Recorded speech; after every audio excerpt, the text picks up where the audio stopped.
ஆரம்பிக்கலாமா? பிரசுகளை டீ எல்லாம் கொடுத்துங்க. நம்முடைய ஃபர்ஸ்ட் தமிழ்ல பேசிடுறோம், அதன் பிறகு ஆங்கிலத்திற்கு ஒட்டுமொத்தமா பேசிடுறோம், ரெண்டு பேருக்கு தனித்தனியா. நம்முடைய பத்திரிகை நண்பர்களை கிட்டத்தட்ட ஒரு மாதம் கழித்து சந்திப்பதிலே மற்றற்ற மகிழ்ச்சி. நம்முடைய நண்பர்களுக்கு எல்லாம் காலையில நம்முடைய தலைவர்கள் வந்து பத்திரிகையாளர் சந்திப்பு நடத்தியிருக்காங்க. மறுபடியும் நம்முடைய பத்திரிகை நண்பர்களை சந்தித்துக் கொண்டிருக்கின்றோம். நண்பர்களை இன்று நம்முடைய மாவட்ட தலைவர்கள், அதற்கு மேற்பட்ட மாநில பொறுப்பில் இருக்கக்கூடிய நிர்வாகிகள்கிட்ட ஒரு கலந்துரையாடல் நிகழ்வு, தேர்தலுக்கு பிறகு குறிப்பாக வாக்கு எண்ணிக்கைக்கு முன்பு கள நிலவரம், சூழ்நிலை, செய்திருக்கக்கூடிய பணி, வாக்கு எண்ணிக்கைக்கு நம்முடைய கட்சியினுடைய தயாரிப்பு, இதெல்லாம் கூட பேசுவதற்கு ஒரு வாய்ப்பு இன்று. நாங்கள் மிகுந்த நம்பிக்கையோடு இருக்கின்றோம். ஜூன் 4ஆம் தேதி 2024 மோடி அவர்கள் மூன்றாவது முறையாக தொடர்ந்து ஆட்சி கட்டளில் அமரும் பொழுது இந்த முறை தமிழகத்திலிருந்து நம்முடைய தேசிய ஜனநாயக கூட்டணி பாரதிய ஜனதா கட்சியினுடைய பாராளுமன்ற உறுப்பினர்கள் செல்வார்கள் என்பதிலே மிகுந்த நம்பிக்கையோடு இருக்கின்றோம்.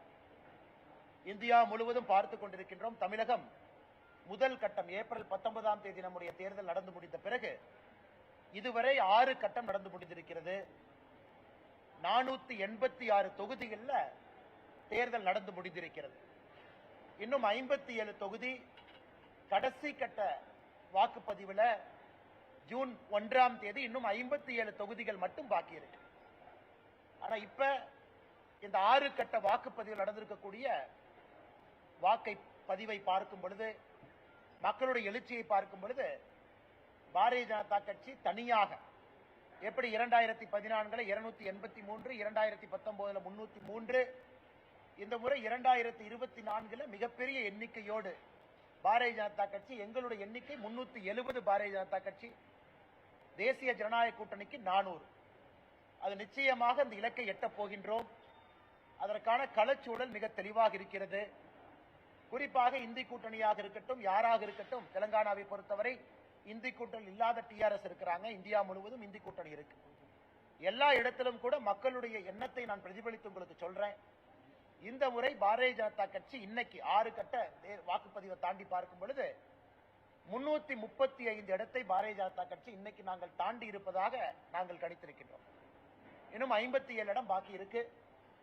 அது வந்து ஜூன் 1ஆம் தேதி நடந்து முடியும் பொழுது எங்களுடைய எண்ணிக்கையான 370 தேசிய ஜனநாயக கூட்டணியினுடைய எண்ணிக்கையாக இருக்கக்கூடிய 400 நம்முடைய எண்ணிக்கை நாம் வைத்திருப்பது மக்கள் ஆதரவோடு அதை பெற்று சுதந்திர இந்தியாவில் முதலாக, அதாவது ஒரு எமோஷனல் அப்பீல் எதுவுமே இல்லாம, ஒரு பிரதம மந்திரியினுடைய வேலை, கடுமையான உழைப்பு, அதை பார்த்து 10 ஆண்டு காலம் ஆட்சியில் இருந்த மோடி அவர்களை மறுபடியும் 5 ஆண்டு காலம் மக்கள் தேர்ந்தெடுக்க இருக்கின்றார்கள். தமிழகத்திலிருந்து மிகப்பெரிய அளவில் தேசிய ஜனநாயக கூட்டணி பாரதிய ஜனதா கட்சியினுடைய பாராளுமன்ற உறுப்பினர்கள் செல்ல இருக்கிறாங்க. ஆனால் நம்முடைய நண்பர்கள் நீங்க கேட்கிற கேள்விக்கு பதில் சொல்றாங்கன்னா கேளுங்க. கொஞ்சம் சத்தமா சொல்லுங்க.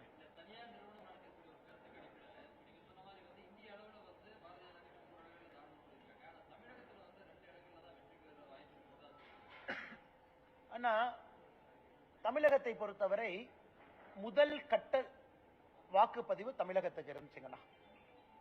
அதாவது நிறைய இடத்துல எங்களுடைய பார்வை வந்து மும்முனை போட்டி நிறைய இடத்துல இருந்துச்சு. கடைசி ஒரு வாரத்தில் அது இருமுனை போட்டியா மாறுச்சு. அதனால தமிழகத்தை பொறுத்தவரை நான் ஏற்கனவே சொல்லியிருக்கின்றேன், தேசிய ஜனநாயக கூட்டணி பாரதிய ஜனதா கட்சி இரட்டை இலக்கு அப்படின்னு ஒரு டார்கெட் வச்சிருக்கோங்கன்னா. ஏன்னா நம்ம தேர்தல் நடந்து முடிஞ்சிருச்சு, அதுக்கப்புறம் உங்கள்கிட்ட நான் என்னோட என்ன பிரதிபலிப்பை நான் சொல்றேன், ஏதோ மோட்டிவேட் பண்றதுக்காக ஒரு நம்பரை நான் சொல்லல. அதனால எங்களுடைய இன்டர்னல் அசஸ்மெண்ட் எல்லாமே நம்ம பார்க்கிறோம். நிறைய இடத்துல கடுமையான போட்டி நடந்திருக்கு, இல்லை என்று நான் மறுக்கவில்லை. விக்டரி மார்ஜின் ரொம்ப குறைவா இருக்கலாம், 40,000, 50,000, 30,000 அந்த மாதிரி இருக்கலாம். ஆனா தேசிய ஜனநாயக கூட்டணியில் பெரிய தலைவர்கள் இருக்கிறாங்க. தேனியில பாருங்க, டிடிவி தினகரன் அவர்கள், தருமபுரி உதாரணத்துக்கு எடுத்துக்கங்க, ராமநாதபுரம் எடுத்துக்கங்க, சிவகங்கை எடுத்துக்கங்க, பெரம்பலூர் எடுத்துக்கங்க, வெள்ளூர் எடுத்துக்கங்க. நிறைய தலைவர்கள் போட்டி போட்ட ஒரு தேர்தல் தமிழகத்தை பொறுத்தவரை, அதுவும் குறிப்பாக நம்முடைய தேசிய ஜனநாயக கூட்டணியின் சார்பாக. அதனால் எங்களுடைய எண்ணம் ஒரு கம்ப்ளீட் அசஸ்மெண்ட்டுக்கு அப்புறம் நாங்க இரட்டை இலக்கு என்பதிலே தெளிவாக இருக்கின்றோம், பாரதிய ஜனதா கட்சியும் தேசிய ஜனநாயக கூட்டணியும் சேர்ந்து.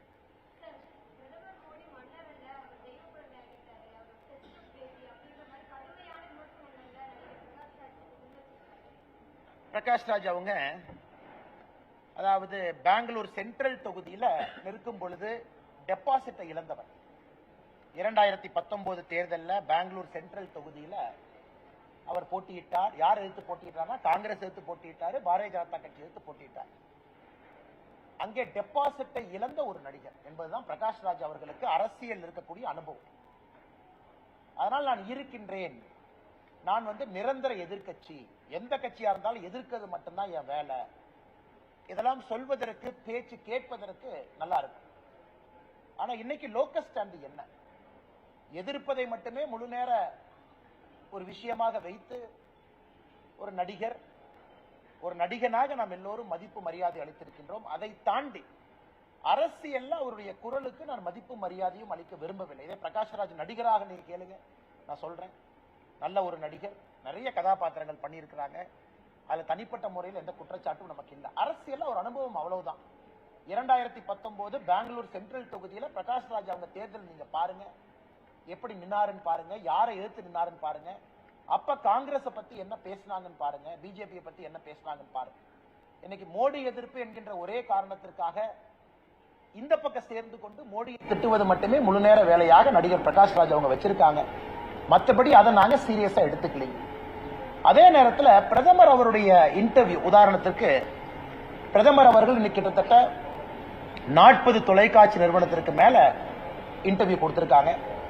நமக்கு ஒரு பெருமை என்னன்னா, அந்த முதல் இன்டர்வியூவே தமிழ்நாடு சார்ந்த ஒரு தொலைக்காட்சியிலிருந்து ஆரம்பிச்சாங்க. பாரம்பரிய உடையில முதல் இன்டர்வியூ, பிரதமருடைய ஃபர்ஸ்ட் நேஷனல் இன்டர்வியூ இந்த எலெக்ஷன் டைம்ல ஒரு தமிழ் ஊடகத்துக்கு கொடுத்து தான் ஆரம்பிச்சாங்க. சோ எல்லா இடத்துலயும் பேசினாங்க. சோ பிரதமர் ஹிந்தியில பேசுறது புரிஞ்ச விட்டவங்க எல்லாத்துக்குமே தெரியும். பிரதமர் அவர்கள் என்ன பேசினாங்க, அர்த்தம் என்னன்னு அது உங்களுக்கும் தெரியும். குறிப்பாக பிரதமர் அவர்கள் என்ன சொன்னாங்கன்னா, இங்கே ஒரு வேலையை செய்வதற்காக அனுப்பப்பட்டவன் நான், என்னுடைய வேலை கர்மா என்ன என்பது எனக்கு தெரியும் அப்படின்னு பிரதமர் சொன்னதை உடனே இவங்க அப்படியே மாத்தி, அது இந்தியில பிரதமர் பேசினதை மாத்தி அதை ஸ்டேஜ்ல ஒரு 4 பேர் பேசுறாங்க. அதை வைத்து நாம் என்ன பதில் சொல்றது?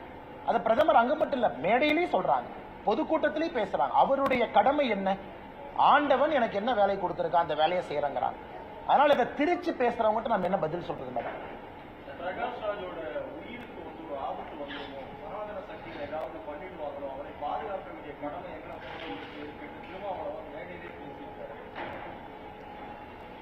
எனக்கு புரியல. இவங்க எல்லாம் ரொம்ப ரெஸ்பான்சிபிளான பீப்புளுங்களா. உதாரணத்துக்கு திருமாவளவன் அவர்கள் இன்னைக்கு ஒரு சிட்டிங் எம்பி, ஒரு அரசியல் கட்சியினுடைய தலைவர், பேசும் பொழுது அந்த வார்த்தையிலே ஒரு பொறுப்பாக பேச வேண்டிய ஒரு நபர், ஒரு சாதாரண தொண்டனோ என்ன வேணாலும் பேசிட்டு போறேன் அப்படிங்கிற மாதிரி ஒரு இல்லைனா. ஏன்னா இந்தியாவை பொறுத்தவரை, நம்மை பொறுத்தவரை, இது மோடி அவர்களே பல இடத்துல சொல்லியிருக்காங்க, மோடி எதிர்ப்பு என்பது பல எல்லைக்கு சில பேர் கொண்டு போயிருக்காங்க, பல எல்லை கொண்டு போயிருக்காங்க. மோடி எதிர்ப்பு டெல்லியிலிருந்து கேரளா வரைக்கும் பார்க்கிறோம், மோடி அவர்களை எதிர்த்து பேசுறவங்களை பார்க்கிறோம். அது ஜனநாயகத்தில் எங்களை பொறுத்தவரை உங்களுக்கு முழு உரிமை இருப்பதாகத்தான் பாரதிய ஜனதா கட்சியாக இருக்கட்டும், நம்முடைய பாரத பிரதமர் நரேந்திர மோடி அவர்களாக இருக்கட்டும், அப்படித்தான் பார்க்கிறோம். முழு உரிமை, என்ன வேணாலும் பேசலாம். இதை பல பத்திரிகை இன்டர்வியூல மோடி அவர்கள் தெளிவுபடுத்தியிருக்காங்க இந்த கடந்த ஒரு மாத காலத்தில். அதனால் அண்ணன் திருமாவளவன் அவர்களுக்கு என்னுடைய வேண்டுகோள், பேசும் பொழுது ஒரு பொறுப்போடு ஒரு பாராளுமன்ற உறுப்பினராக அவர் பேசணும். இன்னைக்கு இந்த சனாதனம் அதை மாத்தி மாத்தி பேசுறாங்க, சனாதன ஆதிக்கம் மாத்தி மாத்தி பேசுறாங்க, சனாதனம் என்பதையே திருச்சி பேசுறாங்க. அதனால் இந்தியாவிலே நாங்கள் ஆட்சியில் இருக்கும் வரை, மோடி அவர்கள் பிரதமராக இருக்கும் வரை, மாற்று குரல் இருக்கக்கூடிய எந்த நண்பராக இருந்தாலும் எந்த அச்சுறுத்தலும் அவர்களுக்கு இல்லை. நாங்க ஸ்டாலின் அவங்கள மாதிரி காலையில் 2 மணிக்கு அரெஸ்ட் பண்ண போறதில்லை, 3 மணிக்கு தூக்கி ஜெயில வைக்கிறது இல்லை, ஒரு ஊடக நண்பர் மாதிரி குண்டாஸ் நாங்க போட போறது கிடையாது. அதனால எங்க ஆட்சியில யாரு மேலே நாங்க போட மாட்டோம். அதனால 2 மணிக்கு 3 மணிக்கு வீடு புகுந்து கருத்துரிமையை நசுக்கி ஆட்சி செய்யக்கூடிய முதலமைச்சர் மாண்புமிகு திரு மு.க. ஸ்டாலின் அவர்கள் கூட்டணியில் இருக்கக்கூடிய திருமாவளவன் அவர்கள் கருத்துரிமையை பத்தி பேசுவதா வேடிக்கையா இருக்கு.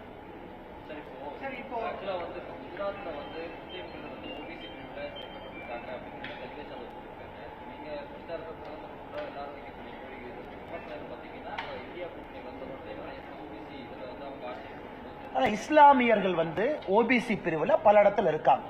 உதாரணத்திற்கு அதான் சொல்றேன், ஃபுல்லா கேளுங்க, பல இடத்துல இருக்காங்க.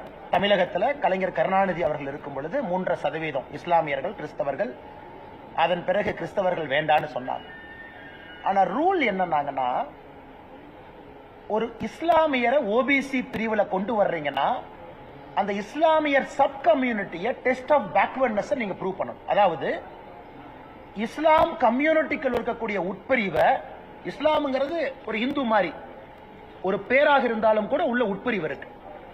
அந்த உட்பிரிவில் இருக்கக்கூடிய இஸ்லாமை டெஸ்ட் ஆஃப் பேக்வர்ட்னஸ் பாஸ் பண்ணாங்கன்னா அவங்க ஓபிசிக்குள்ள இருப்பாங்க. இது காலங்காலமாக நம்முடைய நாட்டில் இருக்கக்கூடிய நடைமுறை.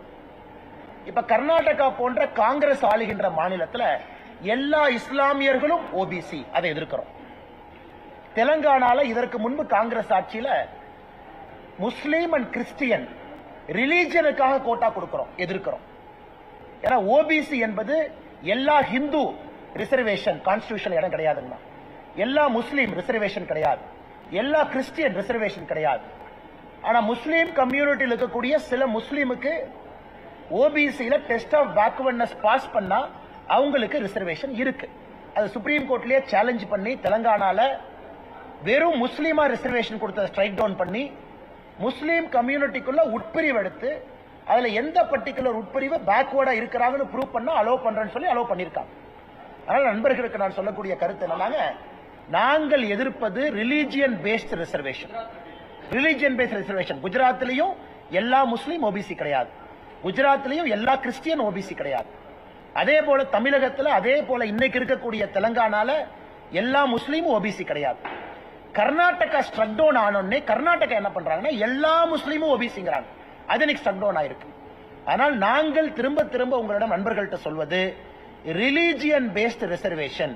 நான் முஸ்லீம் என்கின்ற அடையாளத்திற்காக எனக்கு ஓபிசி கொடுங்க, அது தவறு. முஸ்லீமுக்குள்ள இருக்கக்கூடிய உட்பிரிவுல பேக்வர்டா இருக்கக்கூடிய சில கிளாஸுக்கு ஓபிசி கொடுங்க, அது அலோடு.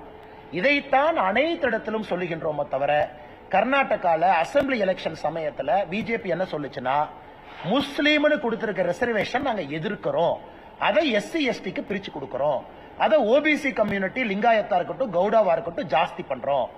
இதே இஸ்லாம்ல ஒரு அரசு டெஸ்ட் ஆஃப் பேக்வர்ட்னஸ் பண்ணி குறிப்பிட்ட சமுதாயம் இஸ்லாம் மதத்துக்குள்ள இவங்க ஓபிசியா கொண்டு வர வேண்டும் என்றால் இன்னைக்கு அரசியலமைப்பு சட்டத்தில் இடம் இருக்கு. இதை புரிஞ்சுக்கணும். குஜராத்திலும் அதான் நடந்திருக்கு.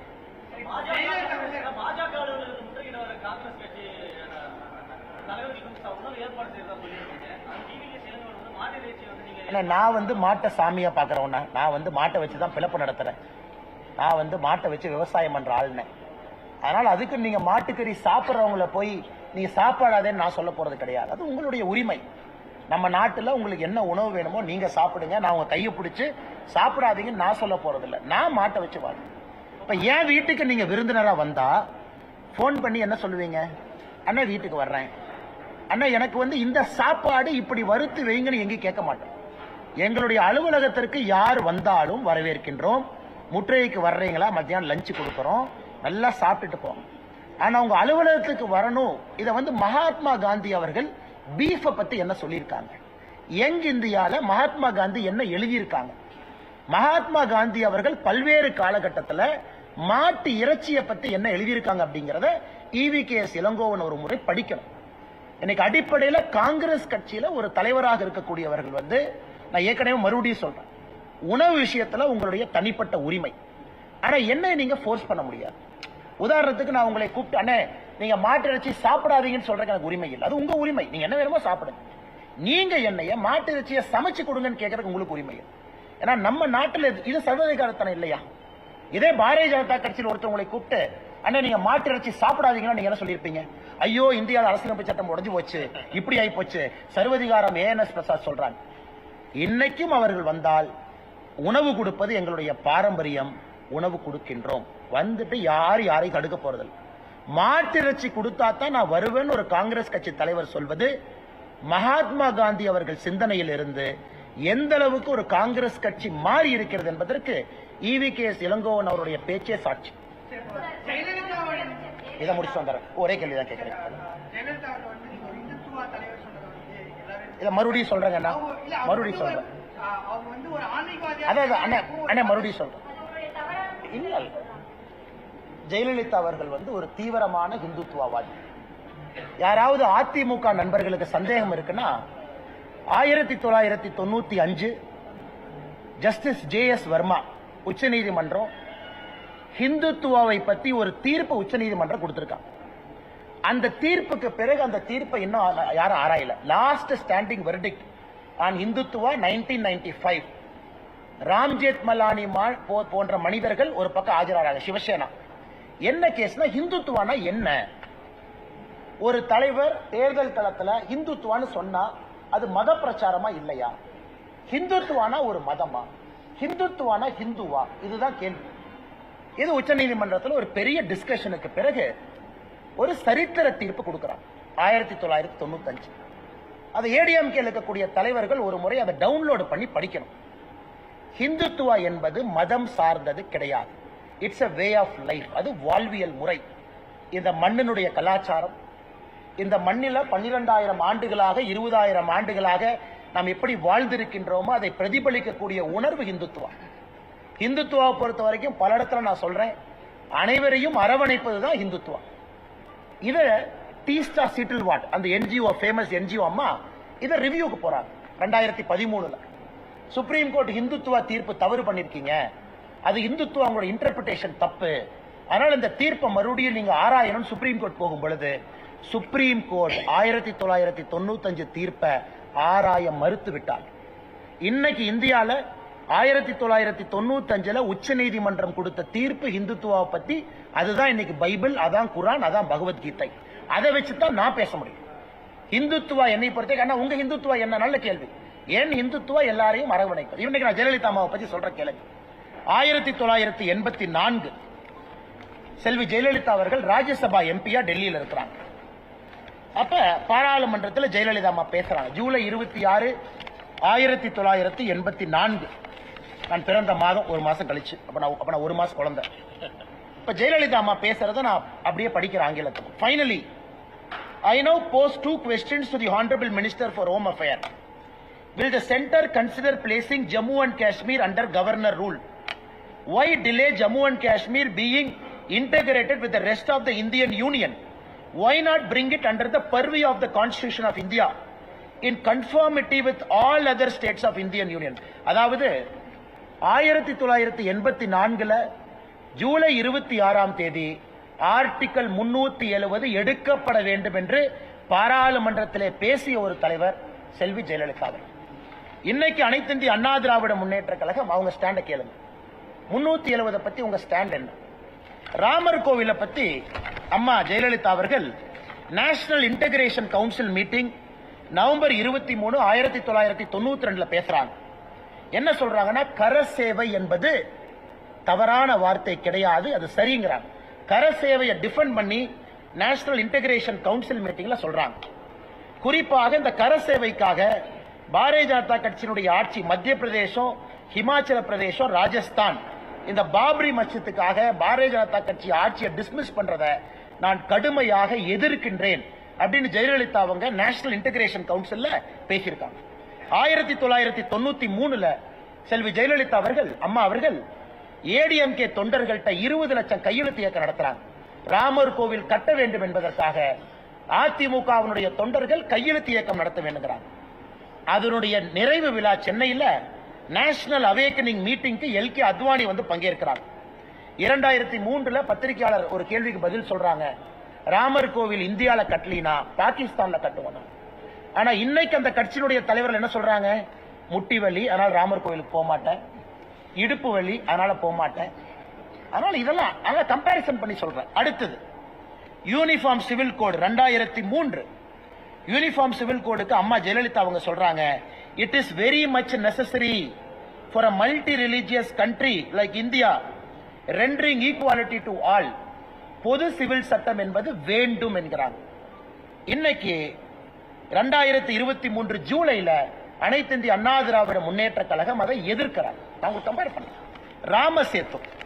ராமசேத்துவை பத்தி மார்ச் 2012 ஜெயலலிதா அவர்கள் மத்திய அரசு கிட்ட சொல்றாங்க, இந்த ராமர் பாலத்தை ஒரு நேஷனல் மானுமெண்டா நீங்க அறிவிங்கிறாங்க. அதுக்கப்புறம் சுப்ரீம் கோர்ட்ல ரிட் பெட்டிஷன் 2007 ஜெயலலிதா அம்மா ஃபைல் பண்றாங்க. அதுல Tuticorin port trust union of India ministry of culture Ramar சேதுவை நேஷனல் மானுமெண்ட் பாரம்பரிய சின்னமா அறிவிங்கிறாங்க. ஆனா இன்னைக்கு அசம்பிளில ஏடிஎம்கே அபிஷியல் ஸ்டாண்ட் என்ன? பொள்ளாச்சி ஜெயராமன் அவர்கள் சொல்றாங்க, நயினார் நாகேந்திரன் அவர்கள் பிஜேபி இதை முழுமையாக ஆதரிக்குது. அதாவது ராம் சேத்துவை பொறுத்தவரை அந்த நேஷனல் மானுமெண்ட் வரணும். ஜெயராமன் அவங்க சொல்றாங்க, இந்த ப்ராஜெக்டை நாங்க ஸ்டடி பண்ணுவோம், ஸ்டடி பண்ணிட்டு அதனுடைய சாதக பாதகத்தை பார்த்து அதன் பிறகு முடிவெடுப்போம் அப்படி. அதாவது அம்மையார் ஜெயலலிதா அவருடைய கொள்கையிலிருந்து நான் என்ன ஆன்டி கன்வர்ஷன் லாக்குள்ள போக விரும்பல. ஜெயலலிதா அம்மா 1991 வேத பாடசாலை தமிழ்நாட்டில் உருவாக்குனாங்க. அதுக்குள்ள நான் போக விரும்பலீங்க. அதனால யாராவது ஏடிஎம்கே நண்பர் இதை அப்போஸ் பண்றாங்கன்னா விவாதத்திற்கு பாரதிய ஜனதா கட்சி தயாராக இருக்கிறது. ஒரு எஸ்டிபிஐயோட நாங்க கூட்டணி வச்சுட்டோம் அப்படிங்கிற ஒரே ஒரு காரணத்திற்காக மாத்தி பேச வேண்டிய அவசியம் அனைத்து இந்திய அண்ணா திராவிட முன்னேற்ற கழகத்தில் இருக்குமே தவிர எங்களுக்கு இல்ல. 1993 RSS அலுவலகம் இதே சென்னையில பயங்கரவாதிகளால் குண்டு வெடித்து தகர்க்கப்பட்ட பொழுது அதை ஜெயலலிதா அம்மையார் அவர்கள் RSS அலுவலகத்தை முழுமையாக கட்டி கொடுப்பதாக சொன்னார்கள். தமிழகத்தினுடைய RSS அதை மறுத்தது. நாங்களே மக்கள்கிட்ட பணம் வாங்கி கட்டிக்கிறோம், அரசு பணத்திலே எங்களுக்கு கட்டி கொடுக்காதீங்க. அரசு பணத்திலே ஒரு RSS அலுவலகத்தை கட்டி கொடுப்பேன், குறிப்பாக பயங்கரவாத தாக்குதலுக்கு பிறகு ஜெயலலிதா அம்மா சொன்னாங்க. இப்ப நீங்க சொல்லுங்க, நான் ஜெயலலிதா அவர்கள் இந்துத்துவவாதி என்று சொல்வதிலே என்ன தவறு? சார், விவாதம் தேவையில்லைன்னு சொல்றதை விட இன்னைக்கு தமிழகத்துல இந்த இந்துத்துவா அப்படிங்கிற வார்த்தையை குழம்பி பிசங்கி அது ஒரு மாதிரி பாத்தீங்கன்னா அடிச்சு ஒரு மாதிரி கொண்டு போயிட்டாங்க. இன்னைக்கு நாம் எதை சொல்லுகின்றோம் என்றால், இந்துத்துவா என்பது நாங்கள் யாருக்கும் எதிரி இல்லை. இப்ப பாருங்கன்னா, ஸ்டாலின் அவர்கள் ஒரு திருமண விழாவுக்கு போறாங்க எதிர்கட்சி தலைவரா. எனக்கு இந்த திருமண விழாவில் அந்த தாலி கட்டுறதெல்லாம் அந்த புகை வரும், அப்படி வரும், அது எப்படி நான் ஏத்துக்க முடியும்?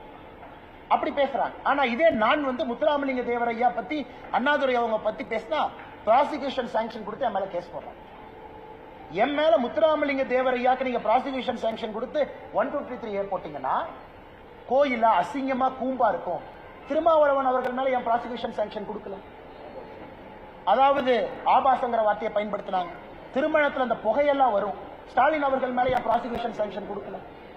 அதனால நான் சொல்றதுன்னா, ஒரு விவாதமா இருக்கட்டும். நான் இஸ்லாமியர்களை பத்தி கருத்து சொல்றேன்னா பத்திரிகை நண்பர்களை சட்டை பிடிச்ச கேள்விகளுக்கு நான் பதில் சொல்றேன். நான் கிறிஸ்தவர்களை பத்தி கருத்து சொல்றேன்னா சட்டை பிடிச்ச கேள்விகள்.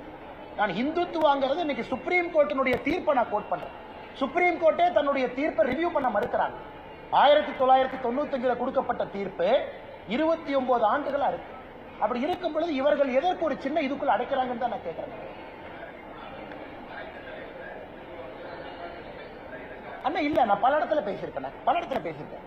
அது பிடிஐனுடைய ஒரு ஆல் ஃபார்மேட் இன்டர்வியூ. பிடிஐ பொறுத்த வரைக்கும் எல்லா எடிட்டர்ஸும் உட்கார்ந்து இன்டர்வியூ பண்ணுவாங்க டெல்லியில. அவங்க கூப்பிடுவாங்க, எல்லா கேள்வி, அது ஓபன் ஹவுஸ் செஷன், என்ன கேள்வினாலும் கேட்கலாம், நாம பதில் சொல்லணும். கிட்டத்தட்ட 20 பேர் இன்டர்வியூ பண்ணுவாங்க. அந்த பிடிஐ எல்லாம் ஒருத்தரப்ப 20 பேர் இன்டர்வியூ பண்ணுவாங்க. அவங்க எடிட்டர்ஸ், பொலிட்டிக்கல் எடிட்டர், எல்லா எடிட்டரும். சோ அதுல நான் எப்பொழுதுமே சொல்வதைத்தான் தொடர்ந்து சொல்றேன். எனக்கு இவர்கள் குழம்பி போய் கிடக்கிறாங்க. அறிக்கை அதை ஒருத்தர் அப்போஸ் பண்றாங்க. நான் ஜெயலலிதா அவர்கள் இஸ்லாமியர்களுக்கும் கிறிஸ்தவர்களுக்கும் எதிரின்னு எங்கேயுமே சொல்லுங்க. யாரோ நினைச்சுட்டா போனாங்க. ஹிந்துத்துவாங்கிற வார்த்தையை மாத்தி அதை அப்படியே பிஜேபி மேல ஒட்ட வைக்கிறாங்க. ஓ, பிஜேபி ஹிந்துத்துவா கட்சினா பிஜேபி இஸ்லாமியர்களுக்கு கிறிஸ்தவர்களுக்கு எதிரிங்கிறாங்க. அதை தெளிவுபடுத்துவதற்கும் பத்திரிகை நண்பர்கள் மூலமாக ஒரு வாய்ப்பாக அதை நான் பார்க்கிறேன். வேற ஒன்றும் இல்லை. அண்ணா, ஹிந்துத்துவா என்பது எல்லாரையும் அரவணைக்கிறது. 2 மதத்தை சார்ந்து போவது இந்துத்துவா அல்ல, அல்லது இந்து மதத்தை மட்டும் சார்ந்திருப்பது இந்துத்துவா அல்ல. இன்னைக்கு அவங்களுடைய நிலைமை என்ன? ராமர் கோயிலுக்கு போங்க, மாஸ்க்கு போங்க, இஃப்தார் விருந்து நடத்துங்க, சர்ச்சுக்கு போங்க. இதைத்தான் நாங்க பண்றோம். பாரதிய ஜனதா கட்சி இஃப்தார் விருந்து நடத்துறோம், கிறிஸ்துமஸ் நடத்துறோம், ராமர் கோயிலுக்கு போறோம். பட் நான் அங்க போக மாட்டேன், அங்க போனா இப்படின்னா அது எப்படி செக்குலர்? ஆனா ஒரு நிமிஷம் இங்க முடிச்சுட்டு இங்க வரணும். முதல் ஆளா போயிருப்பாங்க. முதல் ஆளா போயிருக்கிறது மட்டுமில்ல, ரொம்ப சந்தோஷப்பட்டிருப்பாங்க. இது இந்தியாவில் யாருமே ராமர் கோவிலை பத்தி ஒரு தீவிரமான பாரதிய ஜனதா கட்சியினுடைய தொண்டன் சொல்வதை விட காரசாரமா பேசினவங்க. அதனால ஜெயலலிதா அவர்களை பொறுத்தவரை இது இந்தியாவினுடைய ஒரு பாரம்பரிய அடையாளமாகத்தான் ராமர் கோயிலை பார்த்தாங்க. அதனால இன்னைக்கு அந்த தலைவர்கள் மாத்தி பேசுறதுக்காக நாம இந்துத்துவ டெபினேஷனை மாற்ற முடியாதுங்க.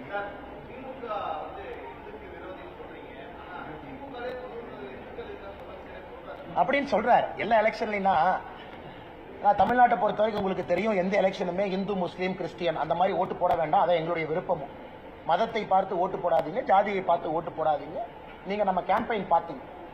2024 பாரதிய ஜனதா கட்சி தமிழகத்தினுடைய கேம்பெயினை பார்த்தீங்க, நீங்க அசஸ் பண்ணுங்க. நான் இன்னைக்கு பேசுறதுல இருந்து மாத்தி பேசுனா நீங்க அசஸ் பண்ணுங்க. அண்ணே, நீங்க பிரஸ் மீட் ஒன்று சொல்றீங்க, ஆனா உங்க கேம்பெயின் ஒன்று சொல்றீங்க. உங்க கட்சி 2024 இப்படித்தானே நீங்க பிரச்சாரம் பண்ணீங்க. நாங்க யாரும் அப்படி பண்ணல, சொல்வதைத்தான் நாங்கள் செய்கின்றோம். ஆனா திமுகவை பொறுத்தவரை உள்ளொன்றை வைத்துக் கொண்டு புறம் ஒன்று நாங்க பேசலாம். மேடம், இங்கிலீஷ் தனியா பண்றது முடிச்சுட்டு we are doing English. அண்ணா, தமிழக பாஜக நிலைப்பாடு ஒரே நிலைப்பாடு தான். கர்நாடகாவுக்கு அணை கட்டுவதற்கு உரிமை இல்லை. இது ஃபுல் ஸ்டாப். இது கர்நாடகாவுடைய பிரச்சாரத்தில் பேசினால்தான். கர்நாடகா பிஜேபியினுடைய ஸ்டார் கேம்பெயினரா அங்க கனடா மீடியாவுக்கு நான் சொன்னேன், அண்ணே உங்களுக்கு டேம் கட்டுறதுக்கு ரைட்ஸ் இல்லை. இதை தயவு செஞ்சு அண்ணாமலை தமிழ்நாட்டிலிருந்து வந்திருக்கான், வாயை பிடிங்கி டிஆர்பி பண்ணலாம்லாம் பண்ணாதீங்க. நான் ஆனஸ்டா சொல்றேன், உங்களுக்கு இல்லைண்ணே, கனடா பிரஸுக்கு நான் ஆனஸ்டா சொல்றேன். இந்த எலெக்ஷன்லயும் சொன்னேன், கனடா பிரஸ்க்கு ஆனஸ்டா சொல்றேன், வாயை பிடிங்கி டிஆர்பி எல்லாம் பண்ணாதீங்க, உங்களுக்கு உரிமை இல்லை. நீங்க கேள்வி கேட்பது. இங்க செல்வ பெருந்தகை என்ன சொல்றாரு? செல்வ பெருந்தகை என்ன சொல்றாரு? மத்திய ராணுவத்தை கூப்பிடணுமா? அப்ப எதுக்கு காங்கிரஸ் கட்சியில் இருக்கீங்க? அவர் ஒரிஜினல் காங்கிரஸ் இருந்தா அந்த மாதிரி பேச மாட்டார். நேத்து வந்த காங்கிரஸ்காரர் இருந்தா ராணுவத்தை கூப்பிடணுமா? அங்க யார் இருக்க ஆட்சியில? உங்க தலைவர்கள் ஆட்சியில் இருக்கு. அப்புறம் எதுக்கு உங்க கட்சியில கோர் கமிட்டி இருக்கு? 2 மாநிலத்தில் இருக்கக்கூடிய கட்சிக்கு பிரச்சனை வந்தா அதை தீர்க்கறதுக்கு தானே மத்தியில் ஒரு கமிட்டி இருக்கு. அப்புறம் எதுக்கு ஆல் இந்தியா காங்கிரஸ் கமிட்டி இருக்கு? இந்தியாவுடைய நிலைப்பாட்டுக்காக இருக்கு. எதுக்கு ஆர்மி அனுப்பணும்? ஒரு போன் போட்டு நீங்க இங்கிருந்து ஒரு டெலிகேஷன் எடுத்துக்கிட்டு தமிழ்நாட்டினுடைய காங்கிரஸ் டெலிகேஷன் போய் சித்தராமையா பார்க்க முடியாதா? இவர் இங்கிருந்து போனா பார்க்க மாட்டாரா? கர்நாடகா பிரச்சாரத்துக்கு எத்தனை தமிழ்நாடு காங்கிரஸ்காரங்க வந்தாங்க? நான் பல தமிழ்நாடு காங்கிரஸ்காரங்களை பெங்களூர்ல தும்கூர்ல பார்த்தேன். ஒரு 5 நிமிஷம் ஆட்டோ எடுத்துட்டு சித்தராமையா வீட்டுக்கு போய், அண்ணே இதை பண்ணாதீங்கன்னு சொல்றதுக்கு எவ்வளவு நேரம்? என்ன நாடக நடிகர் மாதிரி நடித்துக் கொண்டிருக்கிறார். அண்ணே, கேரளாவில் இவர்கள் செய்திருப்பது மிகப்பெரிய அநியாயம். முல்லை பெரியாரை இடித்து கட்டுவதற்கு எந்த உரிமை இல்லை. இந்த பேபி அணைக்கு 2 கொத்தனார் அனுப்பிச்சோம். எத்தனை வருஷம் ஆச்சு? அந்த கொத்தனார் எங்க போனாங்கன்னே தெரியாது. எப்ப கேட்டாலும் கொத்தனார் போயிருக்கிறாங்க, அணையை ஸ்ட்ரென்தன் பண்றோம். அப்புறம் துரைமுருகனை கேட்டா ஒரே ஸ்டாண்ட் சொல்லுவார், அது உச்ச நீதிமன்றத்துக்கு போ. ஆனா இவங்க இந்தி கூட்டணி. இன்னைக்கு இப்படி இருக்கிறவங்க ஒருவேளை ஆட்சிக்கு வந்தா என்னன்னு யோசிச்சுப்பாங்க. நான் இன்னைக்கு சொல்வதுன்னு, டெல்லியில ஆம் ஆத்மி கட்சி காங்கிரஸ் தோஸ்தி, 100 கிலோமீட்டர் பஞ்சாப்ல எதிரி. தமிழ்நாடு, கேரளா, ஆந்திரா, கர்நாடகா தண்ணி பிரச்சனை உங்களுக்கு தெரியும், ஒரே கூட்டணி. இவங்க ஆட்சிக்கு வந்தா என்ன ஆகும் மட்டும் நீங்க யோசிச்சுப்பாங்க. நாங்க ஆட்சியில் இருந்திருக்கோம், பாரதிய ஜனதா கட்சி கர்நாடகா ஆட்சியில் இருந்திருக்கு. அன்னைக்கு பாரதிய ஜனதா கட்சி எதிர்த்து உண்ணாவிரதம் நடத்தி காட்டி இருக்கின்றோம். உண்ணாவிரதம் தஞ்சாவூர்ல மேகதாத்து அணை கட்டக்கூடாது என்று பாரதிய ஜனதா கட்சி உண்ணாவிரதம் நடத்தணும். ஏன்னா கேட்டீங்க, நண்பர்கள் கேட்டீங்களா, அண்ணே பாஜக ஆட்சியில் இருக்கு, ஏன்னு? எங்கள் உரிமைக்கு நாங்கள் போராடுகின்றோம். காங்கிரஸ் உண்ணாவிரதம் நடத்த சொல்லுங்க. சாப்பாடு கொடுக்கறோம்னா உண்ணாவிரதம் முடிச்சு பீஃப் கேட்பாங்க. சீமானன் விடுங்கண்ணே, பாவனே அவர். ஏன்னா விஜயலட்சுமி அக்கா பேசுறப்பல சீமானன் எம்எல்ஏ கிளம்பி வருவார். அவர் மாத்திர விஜயலட்சுமி அக்கா அங்கிருந்து அட்டாக் பண்ணுவாங்க, உடனே சம்பந்தம் இல்லாம சீமானன் எம்எல்ஏ அட்டாக் வருவார். அண்ணே, நான் சீமானன் வம்பு கிழத்தினா அவர் விஜயலட்சுமி அக்காக்கு பதில் சொல்லணும். எங்கிட்டதுக்கு அவர் பேசுறாரு. அண்ணே நான் வம்பு கிழத்தினா, அண்ணே நான் பெருந்தரணையா சொல்றேன், ஜூன் 4ஆம் தேதி ரிசல்ட்டை நீங்க பார்க்க போறீங்க. இன்னைக்கு பாரதிய ஜனதா கட்சி திராவிட கட்சிகள் இல்லாம தனிச்சு நிக்கிறோம். 19 இடத்துல நிக்கிறோம், 4 இடத்துல சிம்பிள் நிக்கிறோம். நீங்க சீமானன் பிஜேபியினுடைய 23 இடத்துல கம்பேர் பண்ண. நான் சொல்வது பக்கத்துல சொல்ல, -30% அவர் கொடுக்குறேன். நாங்க வாங்கின ஓட்டுல இருந்து 30% மைனஸ் பண்ணிக்கங்க. அப்ப பக்கத்துல வர்றாருன்னு பாருங்க. சரி, உங்களுக்காக நீ நல்ல ஒரு மாதிரி தெரியுறீங்க, இன்னும் ஒரு -20% டிஸ்கவுண்ட், அப்பனா -50% டிஸ்கவுண்ட் கொடுக்குறேன். நான் அண்ணே அவர் அரசியல் கட்சி நடத்துறாரு, நல்லா இருக்கட்டும். நான் அவரை கட்சி இழுத்து மூடுங்களா நான் சொல்ல விரும்பல. இதே இதுக்கு முன்னாடி என்ன சொன்னாரு? மக்கள் நல கூட்டணியை விட 1 ஓட்டு அதிகமா வாங்குவேன். அண்ணன் யாரோ எடிட்டர் சரியா பிடிச்சாரு, கட்சியை கலைச்சிருவேன். கரெக்டா எலெக்ஷன் முடிஞ்சு 2016 கேட்டாங்க, நான் சொன்னேன். ஆனா என்ன அப்படின்னாரு. அதனால சீமானன் அந்த தர்ம சங்கடத்துல நான் விட விரும்பல. அவர் கட்சி நடத்தட்டும். தமிழகத்துல சீமான் அவருடைய குரல் முக்கியமான குரல், அந்த குரல் இருக்கணும். ஆனால் நான் விவாதத்துக்கெல்லாம் வரல. சீமானன் மீது மரியாதை இருக்கக்கூடிய நபர் நான். சம்பந்தமே இல்லாத ஏதோ ஒன்னு டைவர்ட் பண்றதுக்கு எங்க மேல விட வேண்டாம் தான் நான் சொல்றேன். இதை பண்ணிட்டா அப்புறம் ஜூன் 4ஆம் தேதி உங்க மூஞ்சியை நான் பார்க்கணும், எங்க மூஞ்சி நீங்க பார்க்கணும். அதனால தேவையில்லாத ஏன் அந்த போட்டிக்கு அவர் வராருன்னு எனக்கு தெரியும்.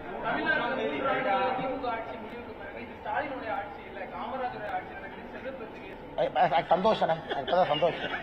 ஏன்னா இத்தனை நாளா காமராஜர் ஐயாவை மறந்துட்டு காமராஜர் ஐயாவுடைய நினைவிடத்திற்கே காந்தி ஃபேமிலியை கூட்டிட்டு போகாம சுத்திட்டு இருந்தவங்க இன்னைக்கு ஃபைனலா காமராஜர் ஐயாவுக்கு ஞாபகம் வந்துருச்சு. காமராஜர் ஐயாவுடைய ஆட்சி காலத்துல டாஸ்மார்க்கு சாராயத்தை விடாம வச்சிருந்த மனுஷனை மு.க. ஸ்டாலின் ஐயாவுடைய ஆட்சியோட கம்பேர் பண்ணி காமராஜர் ஐயாவை அசிங்கப்படுத்துறாங்க. காமராஜர் ஐயா குடும்பத்துல கூட்டிட்டு வந்தாரானே? காமராஜர் ஐயா கரப்ஷன் லஞ்சத்தை ஊக்குவிச்சாரா? லூர்து பிரான்சிஸ் அம்மா மாதிரி ஒரு பெண்மணியை எப்படிப்பட்ட அமைச்சர் ஆக்கி காட்டினாங்க. பட்டியலின சகோதரர் பரமேஸ்வரன் அவர்களை கொண்டு வந்து அறநிலைத்துறை அமைச்சரை கொடுத்தாங்க. இவர் பட்டியலின அமைச்சர் எங்க வச்சிருக்காங்க? சீரியல் நம்பர் 33, சீரியல் நம்பர் 34 இவர் ஆட்சியில. அதனால எப்படினே காமராஜர் ஐயாவை கம்பேர் பண்றாரு? அதுக்கு ஒரு விவசாய வேண்டாமா? கக்கன் ஐயாவை எப்படி உயர்த்தி வச்சிருந்தாங்க? சி சுப்பிரமணிய ஐயாவை எங்க வச்சிருந்தாங்க? அதனால தயவு செஞ்சு அதுக்குள்ள நான் போக விரும்பலீங்கன்னா, இத்தனை நாளா பீட்டர் அல்போன்ஸ் அவரு ஜிங்ஜா அடிச்சிட்டு இருந்தார். இன்னைக்கு செல்வ பெருந்தகையா அதை விட கொஞ்சம் சவுண்ட் நம்மளுக்கு அதிகமா இருக்கணும். அவர் உலக இந்தியாவுடைய ஒப்பற்ற தலைவர் ராகுல் காந்தி அவர்களை விட மு.க. ஸ்டாலின் ஐயா பீட்டர் அல்போன்ஸ். இன்னைக்கு செல்வ பெருந்தகை ஐயா இன்னைக்கு கம்பேர் பண்றாரு காமராஜர் ஐயாவும் ஸ்டாலின் ஈக்குவல். 2026 சொல்லுவாரு காமராஜர் ஐயா விட ஸ்டாலின் சூப்பர். அதனால இந்த விஷ பரீட்சைக்கு நாங்க வரல. காமராஜர் ஐயாவை கம்பேர் பண்ணுங்க, தயவு செஞ்சு ஸ்டாலின் ஐயாவோட கம்பேர் பண்ணுங்க. பாஜக பொறுத்த வரைக்கும் ஒரே நாடு இந்தியாவில் இருக்க எல்லாருமே ஒற்றுமை அப்படின்னு பேசிட்டு இருக்கோம். ஆனா ஒடிஷாக்கு போன உடனே மட்டும் அங்க இருக்கக்கூடிய இங்கிருந்து தமிழக கான்ட்ராக்டர்கள் போய் அங்க கொள்ளையடிக்கிறாங்க சுத்திராணி பேசியிருக்கோம். ஒரு தமிழர் ஒடிசால ஆட்சி அமைக்கலாமா அப்படின்னு ஒரு உள்துறை அமைச்சர். இன்னைக்கு பாரதிய ஜனதா கட்சியினுடைய அரசியல் வரலாற்றுல பல ஆண்டுகளுக்கு பிறகு ஒரு தமிழனை, குறிப்பாக பாரதிய ஜனதா கட்சியினுடைய மாநில தலைவரை ஆல் இந்தியா டெல்லி கேம்பெயினர் லிஸ்ட்ல வச்சிருக்காங்க. பாருங்க, அது ஒரு தமிழனுக்கு கிடைச்ச கௌரவமா நான் பாக்குறேன். அண்ணாமலையோ ஒரு பாரதிய ஜனதா கட்சியினுடைய மாநில தலைவரா பார்க்கல. அதே போல பிரதமரை சுற்றி இருப்பவர்கள் எல்லோரும் இன்னைக்கும் அவருடைய ஆலோசகர்களா இருக்கட்டும், குஜராத்தா இருக்கட்டும், தமிழர்கள் தான். தமிழர்களுக்கு உயர்ந்த மரியாதை. தமிழர்கள்னா இன்டெகிரிட்டியா இருப்பாங்க, பிரதமருக்கு ஒரு பெரிய நம்பிக்கை, பொய் சொல்ல மாட்டாங்க, நேர்மையா இருப்பாங்கன்னு தான் தமிழர்களை பார்க்கறாங்க. இது வி.கே. பாண்டியன் அவர்களுக்கும் ஒரிசா பாரதிய ஜனதா கட்சி அவர்களுக்கும் நடக்கக்கூடிய அரசியல் போர். இதுல தயவு செஞ்சு நம்ம கொண்டு வர வேண்டாம். ஒரிசால இருக்கக்கூடிய பல லட்சக்கணக்கான தமிழர்களை வி.கே. பாண்டியன் அவங்க ரிசைன் பண்ற வரைக்கும் நாங்க டச் பண்ணல. ரிசைன் பண்ற வரைக்கும் நாங்க தொடல. அவர் 12 வருஷம் நவீன் பட்நாயக் அவங்க அட்வைசரா இருந்தாங்க. ஒரு வார்த்தை நாங்க பேசல, ஏன்னா ஒரு IAS ஆபீசர். ரிசைன் பண்ண பிறகு பொலிட்டிக்கலா பேச ஆரம்பிச்ச பிறகு நாங்க பேசணும். அதனால தயவு செஞ்சு வி.கே. பாண்டியன் அவர்களை பிஜேடி நவீன் பட்நாயக் அவர்களுடைய ஆலோசகராக, அந்த கட்சியினுடைய ஒரு முக்கிய தலைவராக நாங்கள் பேசுகிறோம். அதுல ஒரிசால ஒரு வித்தியாசமான அரசியல் போகுது. இன்னைக்கு ஒரிசா பாரதிய ஜனதா கட்சி வைக்கக்கூடிய ஆர்குமெண்ட் என்னன்னா, இன்னைக்கு நவீன் பட்நாயக் அவரே ஆப்சென்டி சிஎம், அவரே அபிஷியலா சொல்லியிருக்காரு ஒரியா எழுத தெரியாது எனக்கு. அப்புறம் ஃபைல் எப்படி படிப்பாரு? அதனால தயவு செஞ்சு நீண்ட நெடிய இதுக்கு ஒரு ஸ்டோரி இருக்கு, பேக்ரவுண்ட் இருக்கு. அப்ப 24 வருஷமா சிஎம் இருக்காங்க, 12 வருஷமா பாண்டியன் ஐயா இருக்காங்க.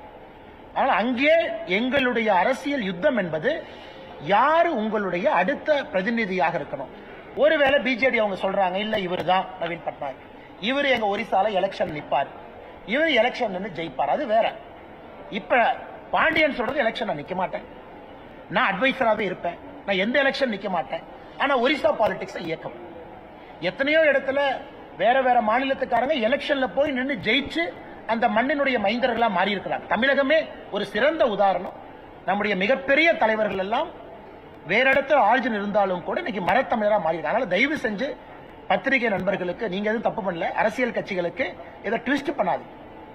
வி.கே. பாண்டியன் அவர்கள் அரசியல் லைன்ல நாங்க எடுக்கிறோம், அவர் சொன்ன பேச்சுக்காக நாங்க எடுக்கிறோம். நாளைக்கு அவர் எலெக்ஷன்ல கண்டெஸ்ட் பண்ணட்டும், நாங்க யாருன்னா தடுக்கிறது? ஒரிசா மக்கள் அவரை தேர்ந்தெடுக்கிறாங்க, புவனேஸ்வர்லயோ கட்டக்லயோ ஜெயிச்சு வர்றாரு, நாங்க யாரு போய் தடுக்கிறது? அதனால எலெக்ஷன்ல நிக்க மாட்டேன், காலம் ஃபுல்லா அட்வைசரா இருப்பேன், ஸ்டார் கேம்பெயினரா இருப்பேன், நம்பர் 2 ஸ்டார் கேம்பெயினர், எல்லாத்தையும் நான் முடிவெடுப்பேன். நான் தான் வி.கே. பாண்டியன். அரசியல் நீங்க பேசாம எப்படி இருப்பீங்கன்னா? இனவாத கருத்து எங்கேயும் சொல்லுங்கன்னா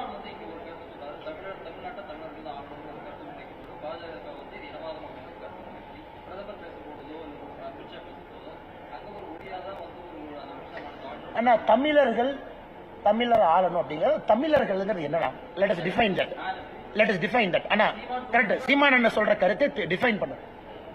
புரட்சி தலைவர் எம்ஜிஆர் ஐயா, புரட்சி தலைவி அம்மா அவங்க பெரிய தலைவர். இன்னைக்கு மரத்தமிழர். ஏன்னா தமிழக மக்கள் அவங்களை ஏத்துக்கிட்டு எலெக்ஷன்ல ஜெயிக்க வச்சு பெரிய தலைவர்களா மாத்தி இருக்கிறாங்க. அதுக்கப்புறம் பேச்சே இல்லை. இன்னைக்கு வி.கே. பாண்டியன் அவர்கள் நாளைக்கு எலெக்ஷன்ல நின்னு ஜெயிச்சு அரசியல் அதிகாரத்தை கையில் எடுக்கட்டும். அதுக்கப்புறம் இந்த இன்சைடர் அவுட் சைடர் பிரச்சனை வராது. நான் எலெக்ஷன்ல நிக்க மாட்டேன் டிக்ளேர் பண்ணிட்டு you cannot run a political பார்ட்டிங்க. இப்ப நான் இங்க இருக்கேன், எலெக்ஷன் நின்னு அக்கௌண்டபிலிட்டி கொடுக்குறேன், வெற்றி தோல்வி உங்க முன்னாடி நிக்கிறேன். நீங்க 5 வருஷத்துக்கு ஒருக்கா எவாலுவேட் பண்ணணும்.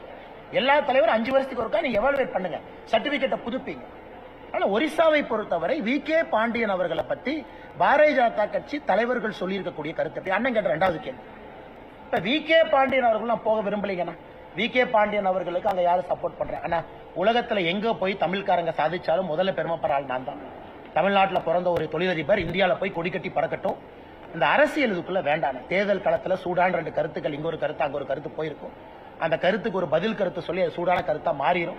நம்ம தமிழ்காரங்க எங்க போனாலும் ஜெயிச்சு வரட்டும், அந்தந்த மாநிலத்துல கோல் வச்சுட்டும், பொலிட்டிக்கல் இன்டர்ஃபரன்ஸ்குள்ள போக வேண்டாம். நாளைக்கு வி.கே. பாண்டியன் ஜெயிச்சு வரட்டும், ஒரு தமிழரா இங்கிருந்து நான் பாராட்டு. அண்ணே நம்ம ஊருக்காரர் அங்க போய் ஜெயிச்சிருக்காரு. சியோன் கோலிவாட்ல கேப்டன் தமிழ்ச்செல்வன் ஜெயிச்சிருக்காரு. மும்பை போறோம், சியோன் கோலிவாட்ல தமிழ்நாட்டுக்கு வெளியே தமிழ்நாட்டில் பிறந்த ஒரே எம்எல்ஏ மும்பையில கேப்டன் தமிழ்ச்செல்வன். நீங்களும் கொஞ்சம் அவரை பத்தி பேட்டி எடுக்கணும். மராட்டி இருக்கக்கூடிய இடத்துல சியோன் கோலிவாடு தொகுதியில ஒரு தமிழர் ஜெயிச்சிருக்காரு 3வது முறை. எனக்கு பெருமை தான். அந்த மராட்டி இருக்கிற ஊர்ல நான் தமிழ்ல போய் பேசிட்டு வர்றேன், ஏன்னா அவர் இருக்கிறனால. அதனால தயவு செஞ்சு தமிழ் வெர்சஸ் நான் தமிழ் கொண்டு போக வேண்டாம். நன்றி அண்ணா.